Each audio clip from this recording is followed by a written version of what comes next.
Okay, so we're going to try this again. This is an image I haven't printed before, so hopefully it works this time, or else we'll be doing it again. But while it's printing, I'm just going to explain a little bit about the printer and different things you just want to take notice of, so it helps you learn it a little bit easier than I did. But there's tons of resources that you can use to learn everything you need to learn. So I'm just going to push print again. This is my ketchup shirt for my brother-in-law. So I'm going to push print, and hopefully it works.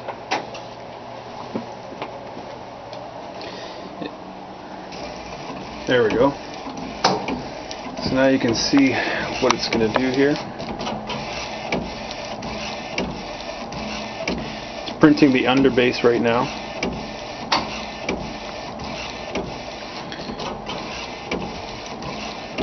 You just want to make sure always that when you're reinstalling the cartridges, because I'm going to put the cleaning cartridges in for when you get it, but that when you put the actual ink cartridges in, that you make sure that the hoses are not extended so far that they're going to catch on this, because they're going to rip out and ink will kind of gush out a little bit, and so that it's not always hitting, that the hoses aren't hitting the side here when it comes back.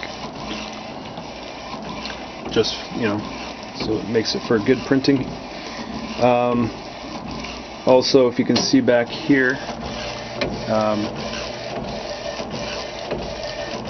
you've got your I don't know what you're going to call it. It kind of helps clean the head as it passes over, but I forget what they're called.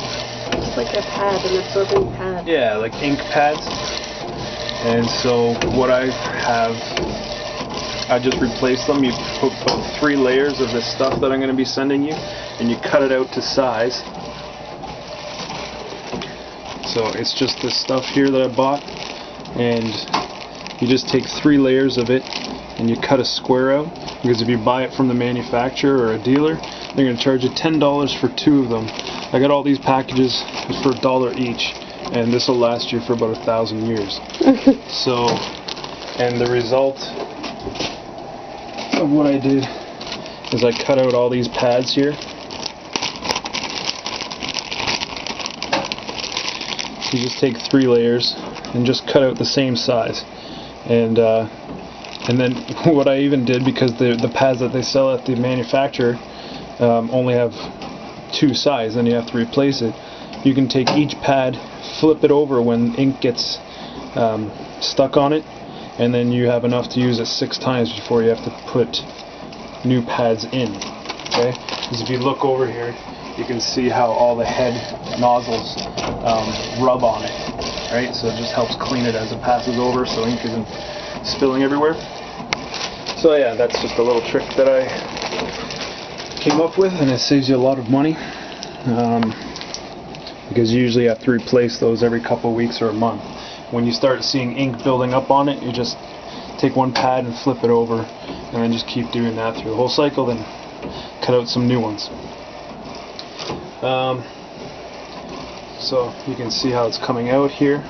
Like I said, only a couple of the nozzles are working for the white, but it's laying down almost just as much ink as all 3 nozzles, so you don't even notice a difference. And because of the amount of pre-treatment we put on using the method I used, it makes it pop as a vibrant print.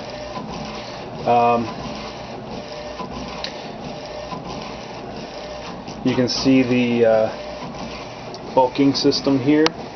Okay, when you're filling them for the small tank,